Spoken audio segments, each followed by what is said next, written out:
Good afternoon, everybody. Thank you so much for joining us here at our birthplace, the birthplace of Arab News Japan, the FCCJ. My name is Faisal Abbas. I'm the editor-in-chief of Arab News, Saudi Arabia's main English language daily, and since 2019, the only Arab media to have a Japanese outlet. We are delighted today and honored to be back at the FCCJ. We have a very distinguished guest, His Excellency Bandar Al-Horeif, Saudi Arabia's Minister of Industry and Mineral Resources. This is my first time back in Japan since the pandemic, and since we had the birth of Arab News in this very room, I would like to start our conversation with a 1-minute reel of showing you how Arab News Japan has been working to bridge the gap between our two nations and our two parts of the world.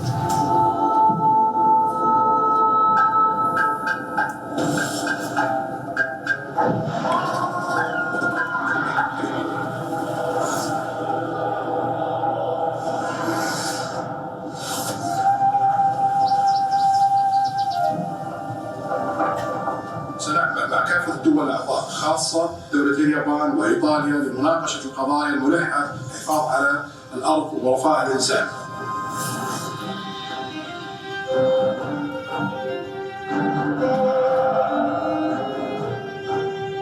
Japan is a country that is very much proud of its past. It's very much proud of its traditions.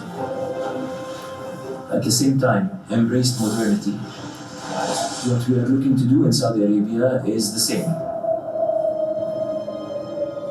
Saudi Arabia, Mabruk.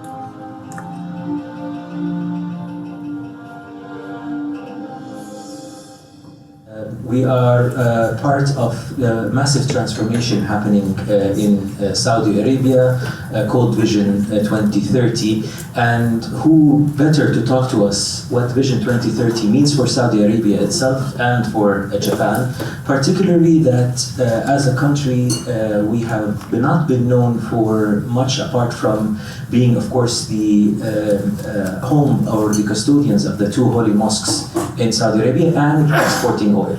But apparently, as we are about to find out from His Excellency, there is much more than what meets the eye. And on that cue, I would like to turn to His Excellency, if he can give us a brief outlook, what Vision 2030 is, and how does your Ministry of Industry and Mineral Resources play part in that overall vision?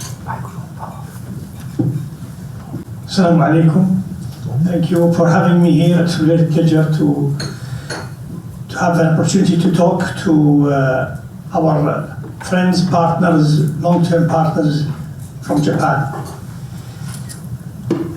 Vision 2030, if I summarize it, it's all about diversifying our economy.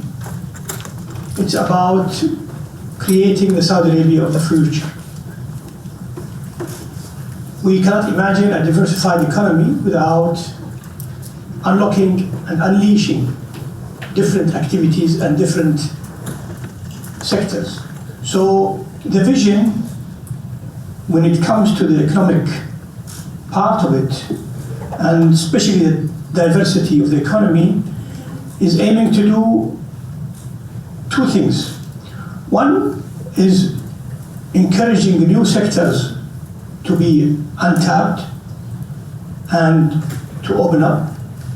And therefore, you will see, you can realize why we are now pushing tourism, sports, mining. These are sectors that have been kept somewhat either untapped or delayed for some reason or another. So these are the new sectors that will be giving the country great input and contribution to GDP and to diversifying our economy from an oil-based economy. And the second part is enhancing existing sectors, such as manufacturing, trade, logistics, and so on. So in both tracks, we have a lot of effort going on. I'm probably lucky to have one of each. So mining is relatively new to Saudi Arabia. In fact, mining as a natural resource has been kept by our government in the past to be discovered later, and focusing in the last 70 years or so on oil and gas. And apparently later has come. And now we are exploring our possibilities, our natural resource in the mining sector.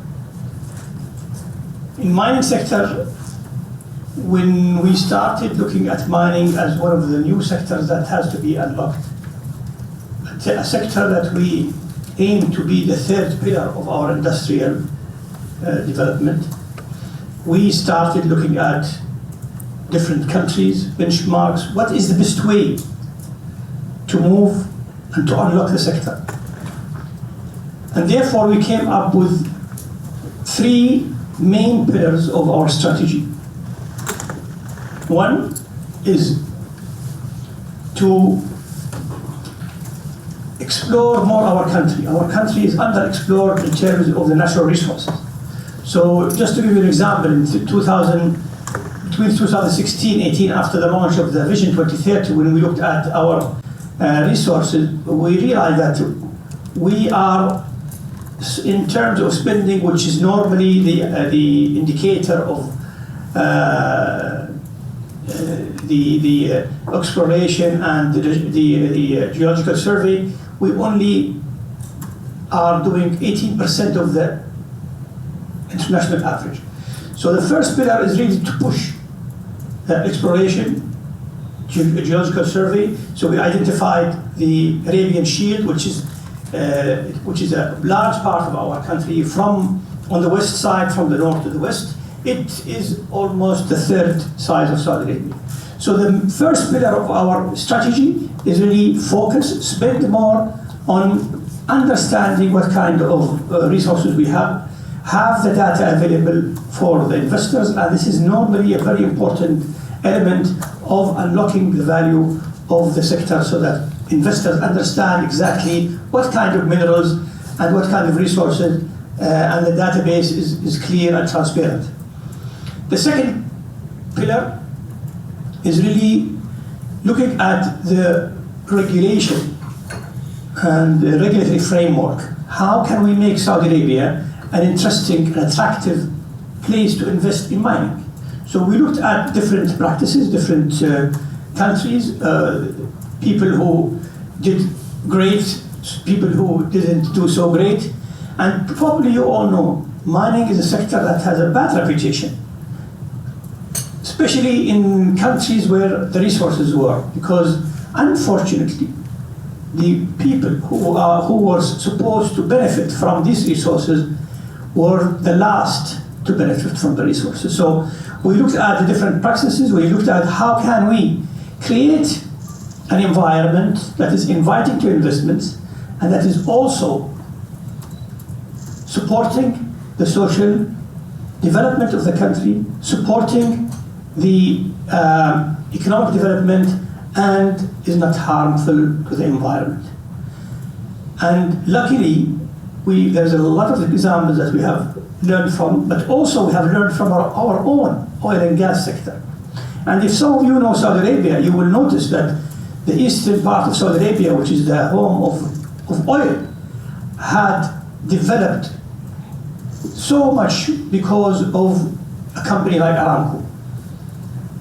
Sabic in the industrial cities did the same thing. Ma'adin also in mining is doing the same thing. So this is probably the second vertical. And what we found is that also Saudi Arabia is privileged to have its structure as a government is very transparent and clear to work with. What I mean by that is that as an investor in mining, and as you know, mining also is more or less a small club, large companies who invest in different countries normally. The issue they face is they have to deal with multiple governments, central government and local government and so on, and the different local regulations. In Saudi Arabia, we made it much simpler. The investor today have to deal with the only one regulator, which is the Ministry of Industry and Mining. And therefore, we are able to reduce the amount of time needed to secure concession or licensing for mines from years, sometimes 7 years or 4 years, to only months, between 3 months to 6 months. So when we launched the mining investment law, it really was received very well by investors, and we claim that we have one of the best mining investment law in the globally. The third vertical of mining is really how to link mining with industry. The whole idea of unlocking the value in mining is really not just the minerals, but really the economic impact. And I always use this quote from our Minister of Finance, who said in the last Future Mineral Forum, he said, our mining activities is economical and not financial. And by saying that, we want to maximize the economic impact. And that's why we are linking mining with industry. How to do more refining for the metals, how to bring the products to the downstream, how to benefit from our competitive advantage in energy, and also our location. So this is quickly, a quick explanation about what we are doing. Very excellent overview, Your Excellency, but I would like to narrow it down to specific. We spent a lot of time talking. We have some of the most esteemed journalists here from the Japanese media to prepare for this session. I think the overwhelming stereotype is Saudi Arabia is only known for oil. So when we talk about mining or minerals, what essentially are we talking about? What have we discovered? That's a good question. And as I just said, Saudi Arabia is underexplored. Although our estimations of the mineral resources that we have in the country is in approximately about $1.3 trillion.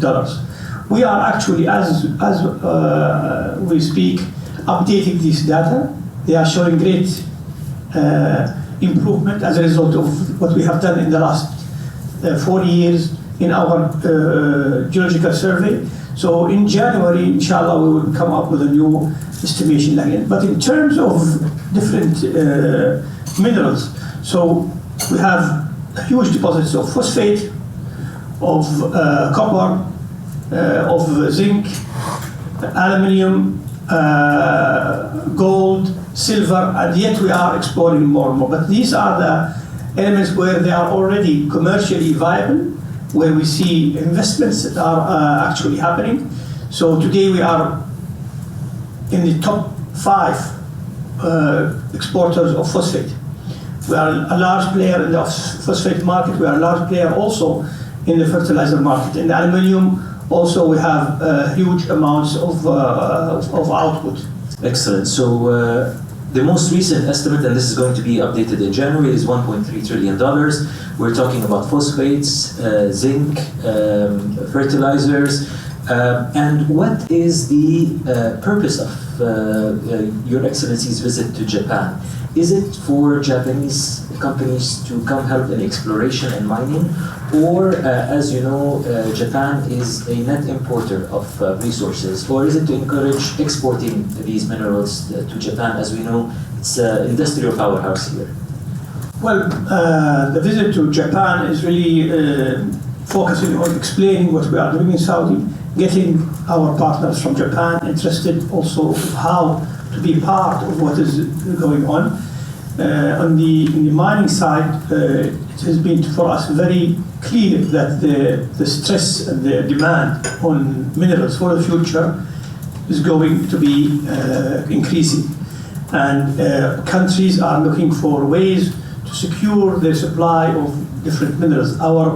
We created what we call the Future Mineral Forum, which is an annual forum that takes place in Saudi Arabia in January. It's becoming the most important platform to discuss these challenges. And today, the global community needs more minerals for the energy transition, for EVs, for manufacturing, for many advanced also technologies. So that's one part. We believe it's a discussion that is both G2G and also commercial. So this is one part. The other part is really manufacturing. Manufacturing maybe just to also just shed light on what we are doing in manufacturing. Saudi Arabia has been a manufacturing country for the last more than 50 years. We are a huge producer of petrochemicals. We utilized our oil and gas base to do that. We are one of the largest. We almost have 7 to 8% market share, global market share in petrochemicals. But what we are trying to do is really bring up manufacturing to be more complex, to enter into more added value products. So our manufacturing strategy looked at the different capabilities that we have, identified 12 different sectors that we aim to target, and I can group them into 3 groups. The first group is focusing on our national security and our resilience, so things like food security, pharmaceuticals, water security, defense, and so on. And that's a complete stream of different products. The second group of products is focusing on how can we maximize the economic impact and the added value from our competitive advantage in oil and gas, in minerals, and in our location. So things like downstream chemicals, metals, and also machinery equipment, utilizing our access to different ports, different logistics, being a hub of not only manufacturing but also logistics, getting the best out of our energy competitiveness, bringing capabilities in the country for processing, and being really a positive contributor to the challenges of the supply chain globally. The third vertical or group of products are towards the future. How can we position Saudi Arabia to be a country that is at the forefront of future technologies, of future products? So things that some of which we know today, like renewables, EV, space, aerospace, and so on, and things we don't even know. And that's why we are creating also an ecosystem of RDI, research, development, and innovation to help us boost this direction. We also have another program, a human capital program, to ensure that we have the right human capabilities that will be needed for all of these sectors that we are unlocking and growing. I want to ask you, Your Excellency, a few years ago we did a study with Arab News Japan and to measure the likability of Japanese products. We found fascinating results, such as 50% of cars owned in Saudi are Japanese. The most favored brand is Toyota. In the last few years, as somebody who lives in Saudi, this perception perhaps is no longer reflected on the streets. We are seeing an influx of Chinese brands. Saudi Arabia has now capabilities of producing EV cars, and I believe you just came back from Korea, where we have signed with Hyundai to establish manufacturing in Saudi. Do you think the dominance of Japanese car manufacturing in the region, and we know there's been a legendary cooperation between the Abdulatif Jamil family in Saudi Arabia and Toyota for decades. Do you think the paradigm is shifting on that front? Well, I think it's automotive is quite an interesting sector when we look at changes that is happening and taking place in the last few years. When we look at Saudi Arabia, by the way, is the largest importer of cars who doesn't have a local manufacturer. And we have been trying to bring automotive business in Saudi for the last at least 15 years, and we failed many times. And the reason is that our market is so much open. So there is no custom duty.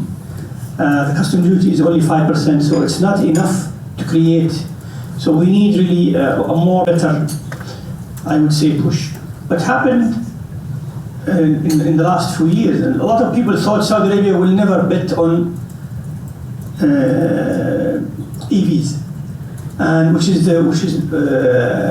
not what happened. When I came in the ministry and we started to review the automotive sector, we realized the trend is really for EVs, and we need to at least now start very early in. The second thing is of the characteristics of the Saudi market. It's really very loyal market, as you rightly said. The perception of Japanese manufacturing, Japanese companies and brands is very highly perceived.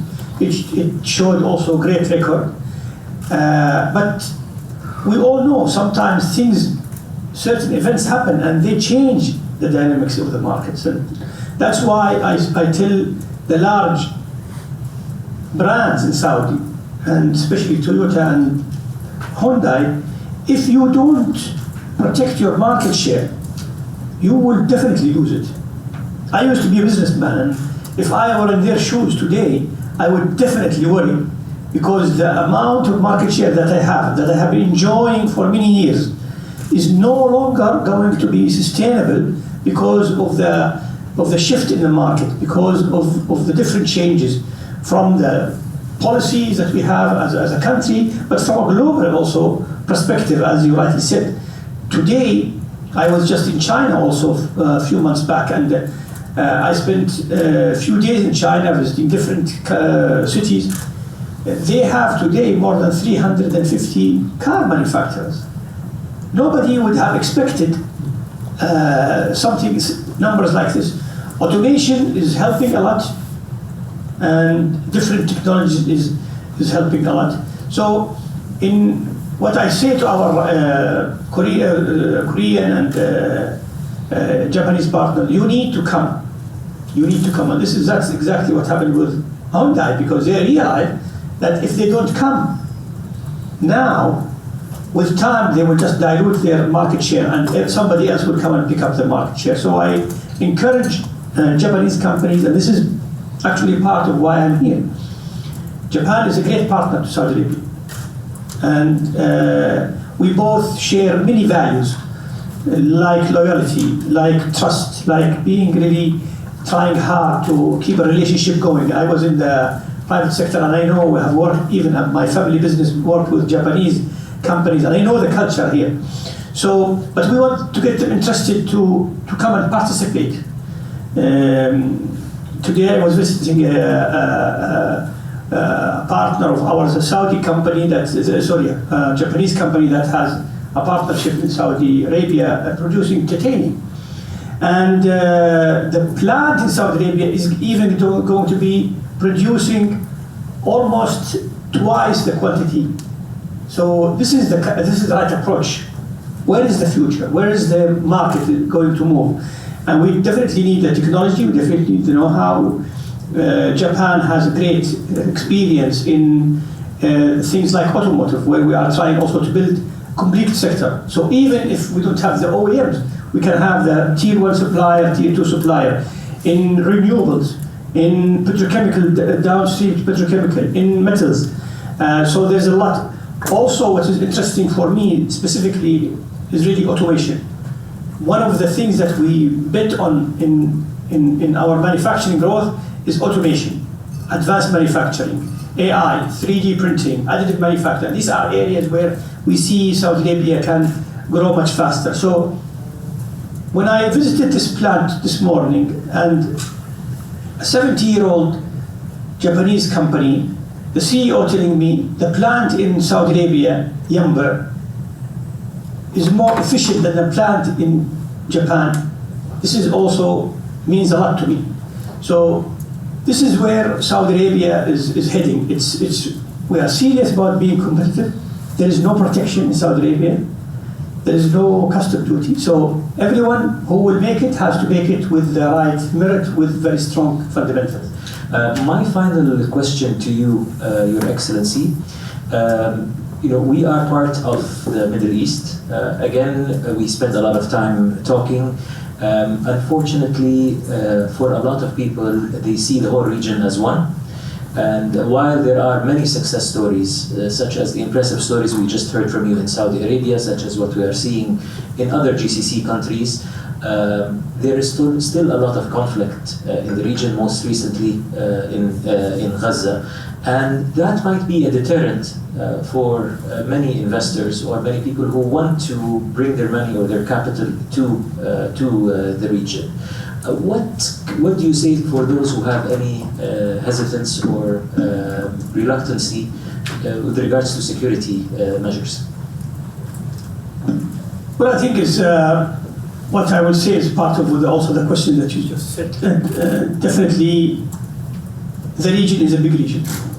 So we need to also understand the different components of the region. But what I also would like to say is that Saudi Arabia have been in this region with its conflicts up and down and still survive because there is a fundamental reason for that. The stability that we have in Saudi Arabia is genuine, is true stability, because it's based on a great relation between the people and the leaders, a very strong trust, a social contract that is very fair. Secondly, Saudi Arabia, if you look at different oil countries, Saudi Arabia, I would claim to say it is the #1 country that has showed great progress in investing its oil returns into the society. No country have succeeded from the large oil producers or the countries that had that resource like what we have done. And that is because our leadership is keen in creating a strong country, a strong society, strong people. If you look at our vision and the areas of the vision where we focus on developing our people, the quality of life, the ability to educate, the ability to innovate. So, and this will continue even further. So with our new vision, with our leadership, commitment, with also our young leader, Prince Mohammed bin Salman, Crown Prince and Prime Minister. Today, as a minister, and I say this really with great pride, when I was appointed as a minister, the first thing I was really, afraid of how can I change my mentality from a private sector to a government official. I'm not good in politics. But what I realized, I didn't have to change anything. I continue to work as I am in the private sector because it is clear what needs to be done, and we are as ministers, we are enabled by our leaders to do what is needs to be done. And also I say it with pride, and I said this in Davos, in the last 4 years in my post as a minister, I never had to say anything that I'm not convinced about. So, yes, I was an investor. I was in the private sector. Our family business operated in 40 different countries. But you know what? Even with conflicts, there is still business. We were doing business in Sudan when the war was in Sudan. We were doing business in Libya.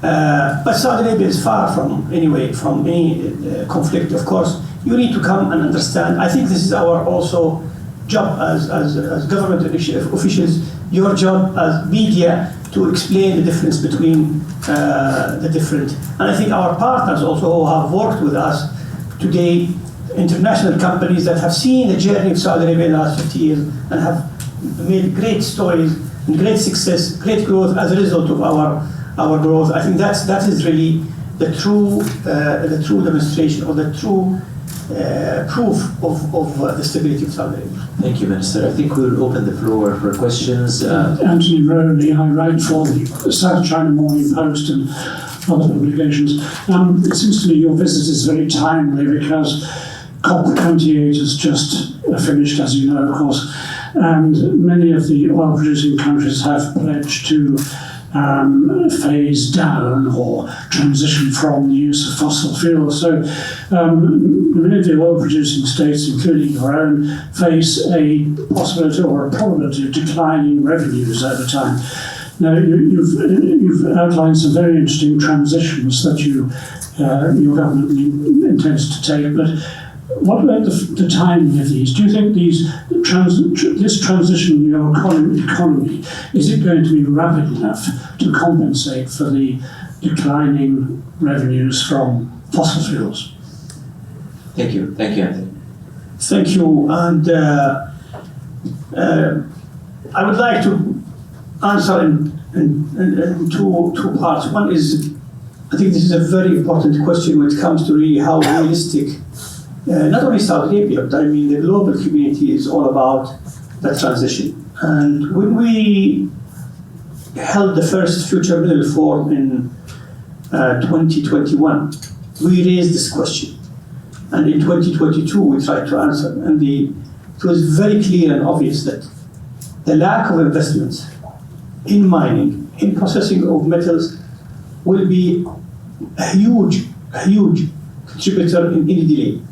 And that's why we urge also different countries, especially countries that need the minerals, to push the investments. And actually we are doing so from our side. As part of what we are doing in our strategy, actually we are creating a future green metals hub in Saudi Arabia. And this is very serious because it takes a lot of coordination. Because it's easy to say we want to do this, we want to do that. It's not easy when you have to plan it right. So we are planning exactly what we are doing in terms of how are we going to secure the right energy source and so on. Now, how fast and how rapid? Our targets are clear. So we aim to reach 50% renewables by 2030. I can assure you that we are, if not on schedule, we are even ahead of schedule. If some of you follow some of the projects that were announced just in the last 6 months, 3 renewable projects, all 3 commercially viable, showed prices range between 5.6 to 5.8 halala, which is approximately 1.8 cents per kilowatt. So, and I'm talking about commercially bank-financed projects. Imagine how if we go and scale these projects to the amount, imagine how we can also reduce the cost when we have the local capabilities of production and so on. So we are serious and we are moving. The question with declining income, and that's, the whole vision is aimed towards that. One of the things I didn't talk about is our investment fund. So the government investment fund is increasing its capital base and its assets so that it can be the source of income for the country when the decline is really sharp to that that level. Thank you very much. I'm from Japanese newspaper Nikkei. Thank you for your time today. I'd like to ask you, you said that the mineral resources is needed for energy transition for the future. Could you give me your view the readiness to cooperate with Asian countries, especially Japan, to develop those mineral resources in Saudi? Thank you. I think this is a very important one of the main topics I normally discuss when I'm abroad and meeting my counterparts is really this element of cooperation. What we underestimate today is that the G2G relation, the cooperation between different countries and complementing each other's capabilities is also important. And that's why we came up with this initiative of how we can do some processing, even if the minerals is not in Saudi Arabia, we can at least be a hub for processing and hopefully green very soon. The other thing is that specifically for Japan, there is we have been working with a specific agency. I can't remember the name. JICPA, yes, exactly. So they started with us. They are very committed from the first Future Mineral Forum, and I think I'm meeting them tomorrow. There is great talks. What we have done also as a result of what you mentioned is that we created, as part of our mining strategy, created a vehicle to invest outside, which was announced actually this year in January. It's a joint venture between Ma'aden, our largest mining company, and PIF, the Public Investment. This entity is not only going to invest for Saudi Arabia, but also it will partner with our partners like Japan, UK, US, and others in different assets globally to ensure the minerals needed. Thank you, Your Excellency, for your time. I think we managed to cover quite a lot, and this is just another proof of how efficient the new Saudi Arabia is. I would like to thank you for honoring us with your presence, and we would like to present you actually with the first product of Arab News Japan, which is a survey about how the Arab world views Japan. It is also available in Japanese for the Japanese media available outside, but this copy in English, we would love to present it to you with your permission. Thank you.